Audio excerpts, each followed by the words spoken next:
Thank you. Okay. That's all. Thank you, Tony. So my name is Helene Witt, and in the late 70s, I had a teaching job in New York City, and I had a husband. And by 1978, I got excess from teaching, and I got excess from marriage as well. So we got divorced, and in those days, everybody who was friends with my husband and I, they were all moving to California, having flowers in their hair, the surfing, the sun, the protests, all that, tune in, turn it on, drop out. So I said, I'm gonna go too and start a new life.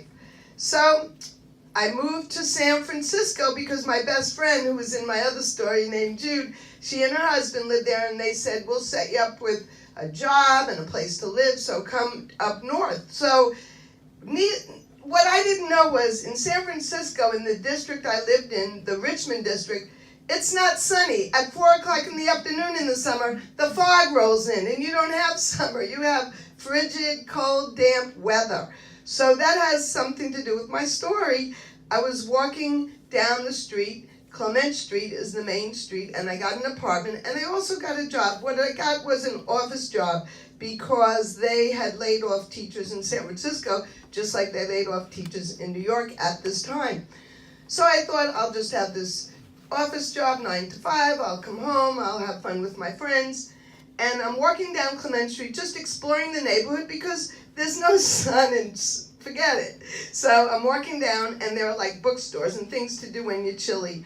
And all of a sudden, seems like out of nowhere, this guy's standing in front of a comedy club, and he's barking. I'll tell you what I mean by barking. He's wearing a polyester suit, slick back hair, and he's going, comedy, comedy, comedy, come in the comedy club. Like he should have had a cigar and a hat. So I don't know what possessed me, but I went in. Now, something none of you know about me was I wasn't a stand-up comic. I wasn't the class clown. My friends and I loved to watch comedy and play games and stuff and watch comedians, but I was not ever in my wildest dreams thinking about stand-up comedy or anything, performing at all.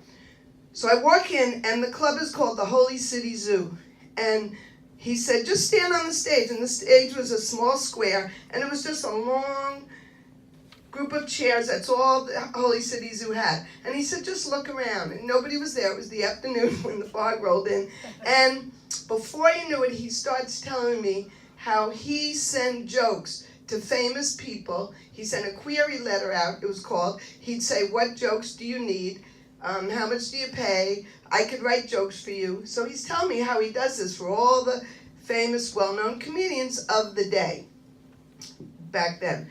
So that was really exciting to me. And he also told me about a comedy book that shows you like a formula of writing successful jokes. Then I got into it. I got really into it. By the time I left the Holy City Zoo that day, I had arranged, remember I told you about my office job? I had a Selectric typewriter. For those of you youngsters, a Selectric typewriter with the ball was such a great thing because we used to have regular manual typewriters, which was a nightmare. The Selectric typewriter had the ball, and it was so easy to just type. And on my lunch hour, I offered to type, his name was John Cantu, I offered to type his manual for his class because he had just scraps of paper. So I did that at my office, and I started to write some jokes. Now, Joan Rivers was a famous comedian at the time, a comedian. She broke barriers because she was outrageous, she was a woman, and I just seemed to like her type of humor. And at the time, she had a record album. You know what a record album is? It's what they used to have. And I used to play her album. It was called What Becomes a Legend Most. And I'd play the record over and over again. And at the same time, she was hosting the Johnny Carson late night show, the Late Night with Johnny Carson show. Now, also, I have to tell you, youngsters, they didn't have Kimmel and Conan and all the night shows. All they had was the late show with Johnny Carson. And Joan Rivers was hosting it at the time a lot. She'd come out and do the monologue, and then she'd have guests. It was a talk show. I'm breaking down what a talk show is. So that was the show. That was on at the time. So every night, a guy I met in the class named Bob Reynolds, we would tape, VHS tape, we would tape the Johnny Carson show with Joan Rivers, and we would study her monologue. It was 5 or 10 minutes. And we'd just watch that, then I'd listen to the record, and before you knew it, I was walking down Clement Street channeling Joan Rivers. Like I would think, what would she say about that? What would she say? And it's like I was thinking like her. So I sent my query letter. Now you might wonder, how do you send it? Where do you send it to? The man at the Holy City Zoo told me, go to the library. We didn't have Google then. Go to the library. There's a big reference manual, and book, big green book, and it has the manager's addresses of every famous person. So I went there, I looked up Joan Rivers' manager's address, and I sent my query letter. It was really exciting because at my job, I would sit at my lunch hour and type jokes. Then they wrote back to me. They said, here are the subjects Joan Rivers needs jokes for. Well, that was so exciting because I was like inside it. I felt like I was backstage at the Tonight Show. I was in with the people who knew what subjects to write the jokes for. So I wrote the jokes on those subjects, and in the meantime, Joan Rivers came to town, and I went to the stage door and I met her. I said, I'm sending you jokes. I'm trying out comedy, and she was really supportive and really nice.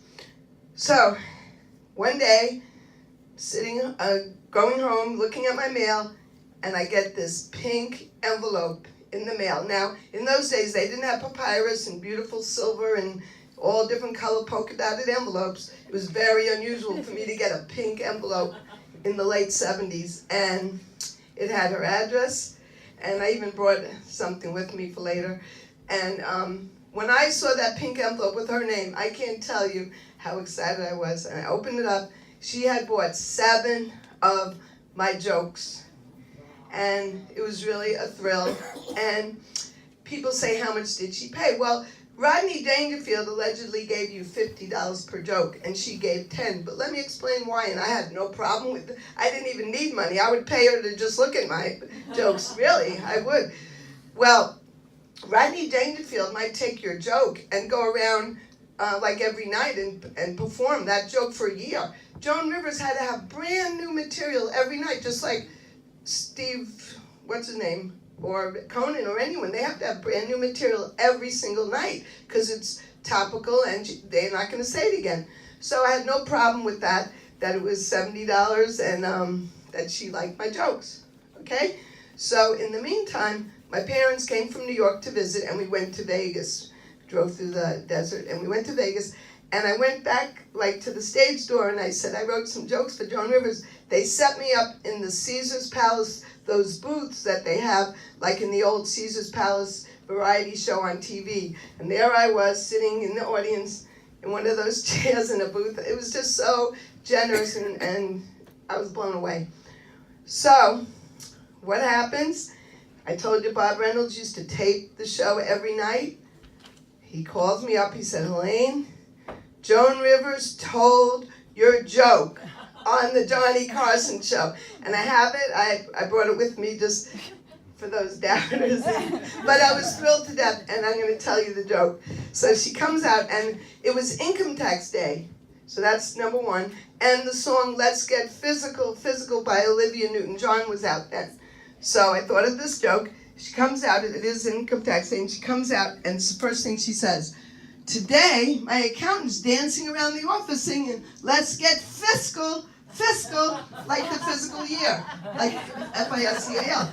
And then they laughed as much as you did. And then she said, let's get fiscal, fiscal. So she's telling my joke twice. And then she says it again. She said my joke 3 times. Let's get fiscal, fiscal. So it was just like one of the top moments of my life to have Joan Rivers tell my joke on Johnny Carson. So thank you for listening.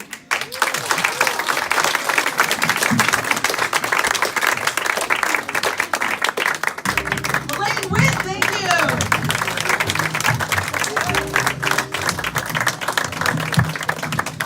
I don't even know